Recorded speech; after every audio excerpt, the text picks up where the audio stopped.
In yesterday's video, I got a ton of messages from you all asking me what I thought Myro's price was going to do next. And so what I wanted to do today is to answer that question as the best as possible, and we're getting started right now. So, looking at Myro, what we talked about yesterday was the fact that Myro's chart is moving much more maturely than it should. And that's a good thing, right?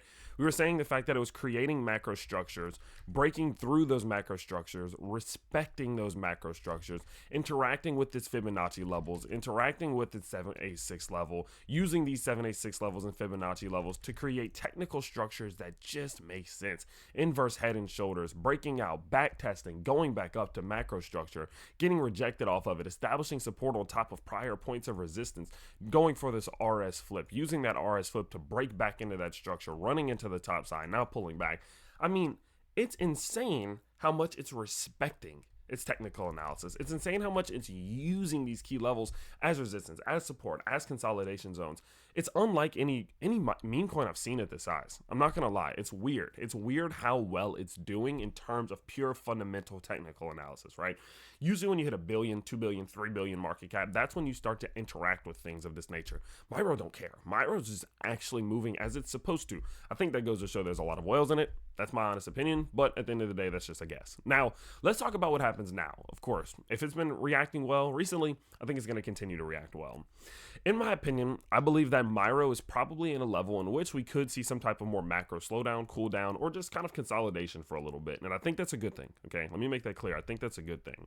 Now, what that means is that, I think that there's a decent sized chance that maybe it does go sideways a bit. Maybe it does pull back a bit, right? And I'll explain all that in a second. But the moral of that story and the main premise being that, look, if you're up, say for example, over in HG Access, we talked about Myro at 0.024, so about 2.5 cents roughly. Okay, and that was what, 10 days ago. And the thing's up since then about a 7x. Okay, so I know a lot of these HG Access members who are up 500, 600, 700%. I know a lot of them have taken some profits. Maybe they've pulled initial out. Maybe they've pulled 2 times initial out. I've pulled my initial out a long time ago, right? All of these things are not bad. If you're up in profit, don't let people convince you it's a bad time to take profit because they want their bags to go higher. If you want to take some profit, take some profit. That's the name of crypto. Like, no one's ever made money or cash, cold hard cash, without taking profit, okay? But with that in mind, I mean, what do I think could happen from here? That's the real question. That's the main question. That's what people want to know. What could happen from here? Well, although I am under the belief, and I have kind of a feeling that we could see Myro kind of just pull back a bit, maybe slow down a bit, maybe revisit some of these lower levels, I actually don't think it's a bad thing, and I think it has a very, very significant chance at actually seeing more continuation into the future. Now, realistically, Myro is a meme coin, right? It is one of those cryptos that is based around just a meme and overall community bullishness and sentiment, so that obviously does put it in a position in which it could continue downwards and not stop. There's a couple factors outside of the charts that are kind of injecting this bullishness into me, to the sense that, okay, well, we know that Solana's ecosystem's thriving. We know Solana's ecosystem has liquidity being pumped into it. We know that from the macro sense, we're starting to see a lot of funds flow from your top cryptos like your Bitcoin and your Ethereum down into something like a Solana, which is going to ultimately flow into things like Myro, things like Bonk, things like that in that nature. So in my opinion, I think that not only from a technical perspective, there's opportunities for this thing to continue upwards. I think from a fundamental and economic or just kind of ecosystemic basis, there is an opportunity there as well. But from a technical perspective, the reason why I believe that to be the case is because of the amount of sheer liquidity that has been placed on Myro over the last 4 or 5 days roughly, which is crazy how fast it's moving. But what I want you to pay attention to is a couple things. Okay, as Myro's price does reach the top side of this channel, there's a very, very high chance that it's going to just need to slow down. Okay, you get to the top side of an ascending channel, that is one of the strongest levels of resistance there is. Breaking out of those is extremely difficult. Now, in the same time that has been doing that, you can see it was clearly established way too high in the top side of its Bollinger Bands. We can see here that when it gets this high into the Bollinger Bands, it comes back to that 20 simple moving average on a regular basis. That's just what Myro does. That's what Myro likes to do. So seeing it pull back right now towards 12 cents, 13 cents, extremely likely. That's just what it's supposed to do. It needs to come back and build some support. Could it hit that and continue upwards? Yeah, sure, but I'm not worried about that right now. I'm just talking about in the short term, right? seeing a pullback to the downside and seeing it cool down is not a bad thing. That's what it's supposed to do. It needs to relax. It needs people to take profit so that it can open the door of opportunity to the upside again, right? But what we can see here is that not only is there this 20 simple moving average establishing support, MYRO's actually, because it's been so mature recently, it's been putting in these levels of resistance and support. It goes up, it gets rejected, it back tests, it establishes support, then it clears through it, then it back tests. These types of moves like this, okay, establish support. It establishes liquidity, for example, on a level like 12.5.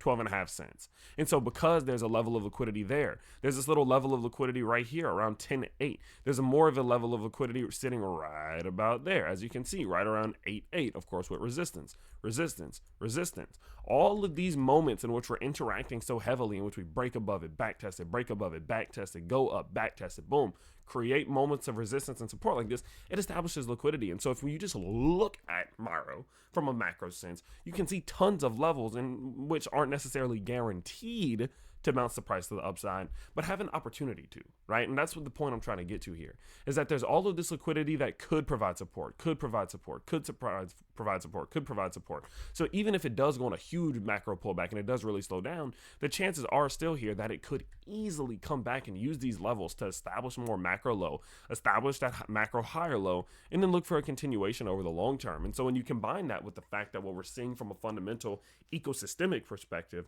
that tells me, okay, MYRO easily could continue upwards. I'm not going to say it will. I'm not going to say it has to or it absolutely must, but it definitely can. And I think a lot of the times in crypto, we just like to know that something can do something. We just like to know that MYRO could go up to, 20 cents. We like to know that it could go up to 25 cents because it makes us feel good about our holding, right?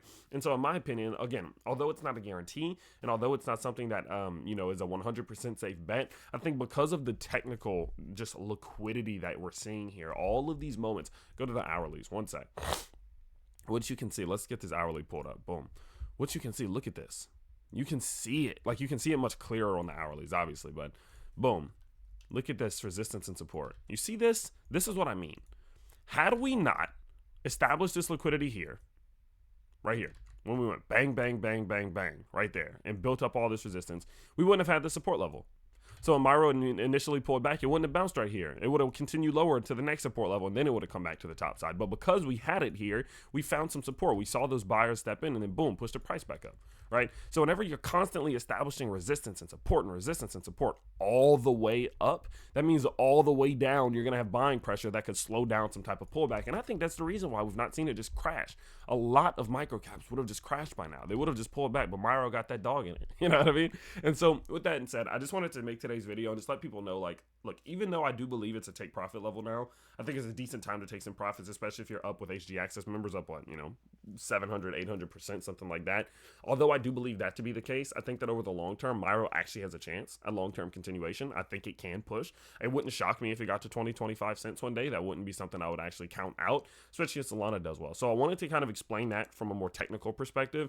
And then coming forward, I can make more videos, updates, talk about some of the indicators that are popping off. We, of course, have RSI, MACD. We have Bollinger Bands. We have chart prime oscillators. We have chart prime indicator oscillators, which is a whole nother world right there, right? We have Elliott's wave theory. There's so many things that MYRO is following really strongly. So if you want more updates like that, if you want me to keep you updated on what it's doing and how it's moving, just let me know in the comments. I'm making 3 to 4 videos every day. MYRO can easily be one of them while things are exciting. I don't care. So let me know down in the comments. Of course, I hope you guys did appreciate and enjoy today's video, and I will see you all next time. Peace out, everybody. Oh, by the way, if you want to see my trades, if you want to see what I buy, sell, and my portfolio, go to my Patreon. Bye.